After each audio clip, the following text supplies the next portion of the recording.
What I'm going to do is give you a very, very fast update on the helium-3 business scenario as we see it, and hope that those of you who have shown such a fantastic level of imagination in all aspects of a return to the moon will just in the back of your mind remember that there is a very, very interesting scenario involving helium-3.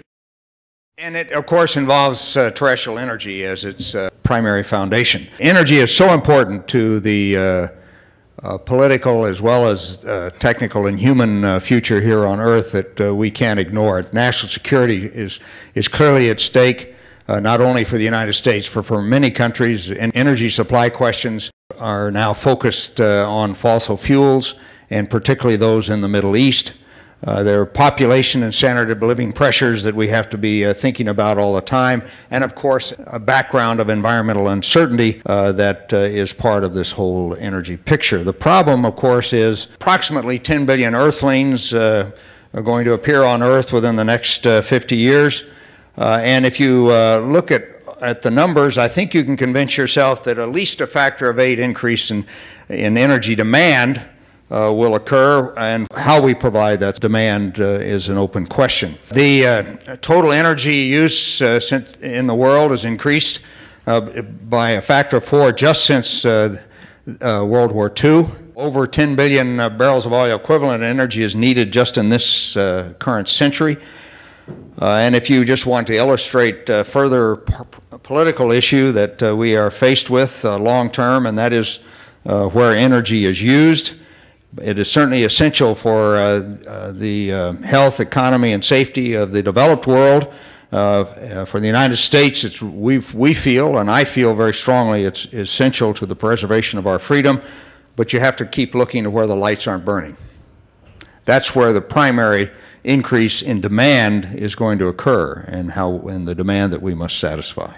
Certainly, ace in the hole is our fossil fuels. The only question is that if you depend totally on fossil fuels for a factor of 8 increase, we have an unknown impact on the terrestrial climate. Fission is clearly an ace in the hole, and some countries are grasping fission very firmly, but many countries are not. Certainly the United States is not grasping it as firmly as we should, and therefore we not only have a limited influence, but we have problems of waste disposal and or conversion. The out-of-the-box solution that I'm most interested in right now, having looked at others as well, is helium-3. The School of Business at Wisconsin some years ago did a look at the business model for just the lunar portion of a helium-3 enterprise. First approximation is that launch costs for that enterprise would need to be at less than $2,000 a kilogram, and I think that if we could find a way to get launch costs at that level, we would have many, many things that we would be doing in space. I personally, as most of you know, think that that is possible, even with just an upgraded model of the Saturn V, say a Saturn VI, and long-term production contracts, but that is clearly one of the major issues. Space law is an interesting question. I personally look at it as permissive. If you look at the only operative treaty that is recognized worldwide, that's the Outer Space Treaty of '67. It is permissive, but you still need support from the United States government, I think, to make that case worldwide. And most importantly, for all of our options is access to capital markets. Near-term applications are a key. For the helium-3 energy question, we have to look, I think, at the Earth and the Moon as one environmental system.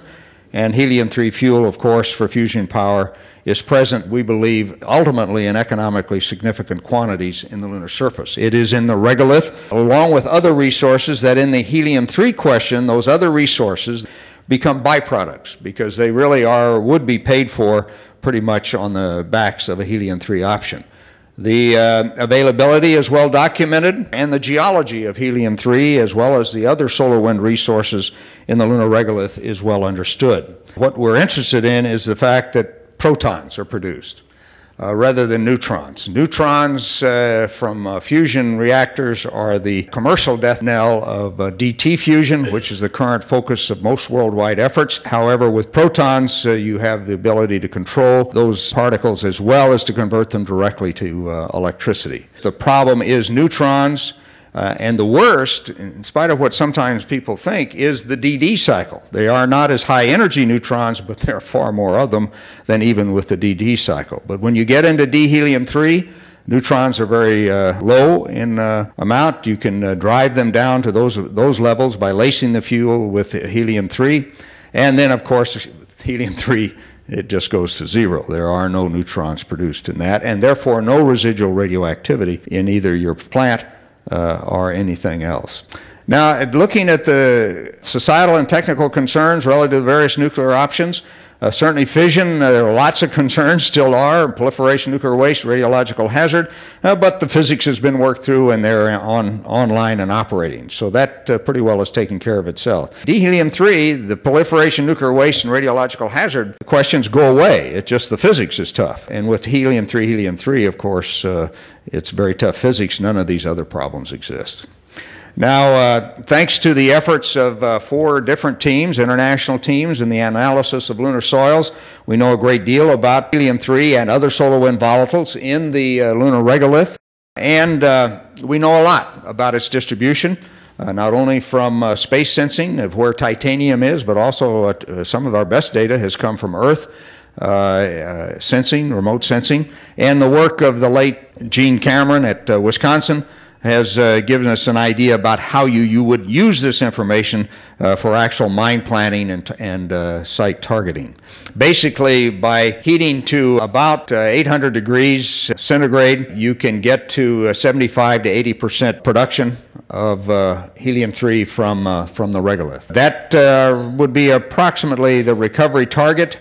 The recoverable grade, that's not the absolute grade, but the recoverable grade, we're, in most of our back-of-the-envelope calculations, we're looking at about 20 parts per billion, whereas there are some places in Mare Tranquillitatis it looks like 30 parts per billion. Total concentration is reasonable to assume. At this grade, we would process about 11 square kilometers to a depth of 3 meters to get 1 metric ton of helium-3. Its significance is that 1 ton of helium-3 can produce 10,000 megawatt years of electrical energy theoretically, and I think practically. That's a reasonable target to aim for. Therefore, in the year 2000, about 40 tons would have supplied the total needs of the United States, and something like, I think it comes out to be about 100 tons the electrical needs of the world. So we're talking about big numbers here, which makes an old economic geologist like myself salivate just a little bit.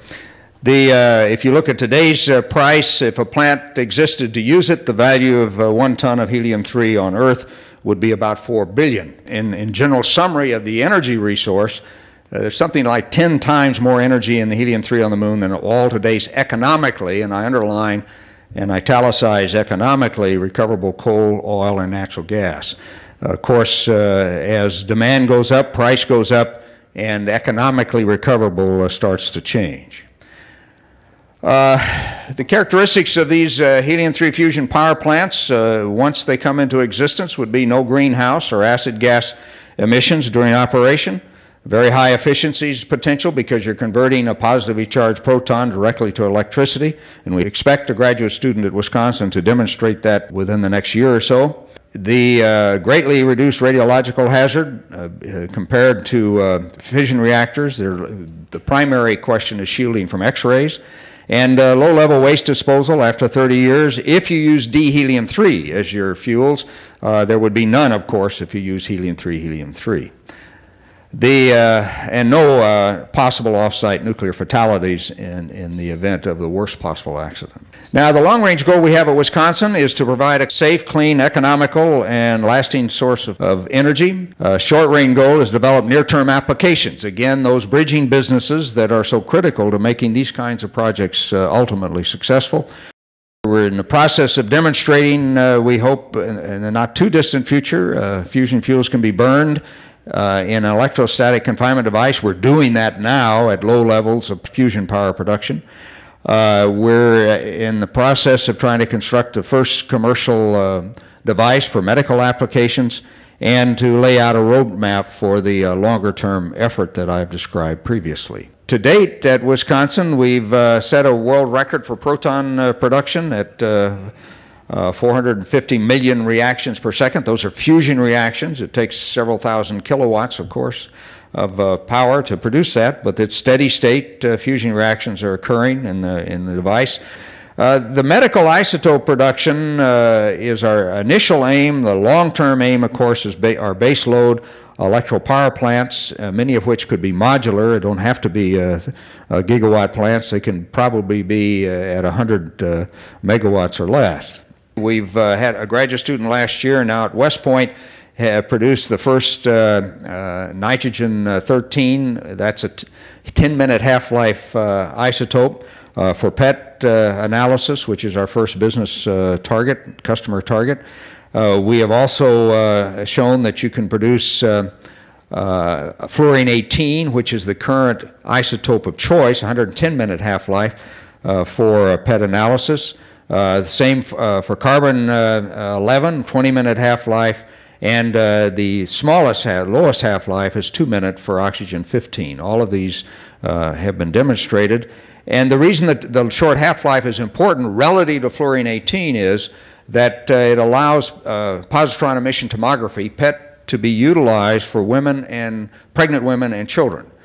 Fluorine-18 cannot be used as a diagnostic tool in that environment today because of the long half-life. We also look at DD, and we'll be doing more of that this year, setting records in terms of neutron production rate. Many of you probably are familiar with neutrons as neutron activation sources, and we are looking at that as another slightly longer-term potential commercial business. With that, I just would summarize. We've worked through a business plan that looks in the most conservative mode about 18 years from initial financing to the delivery of the first 100 kilograms of helium-3 to the first operating gigawatt plant. You could probably drive that time down to 10 years, depending with an optimum rate of financing. But we still, our basic planning has been to look at the longer term. All of this information is generally available through our Wisconsin website, so I'll send you there for additional information. Thank you. Jack.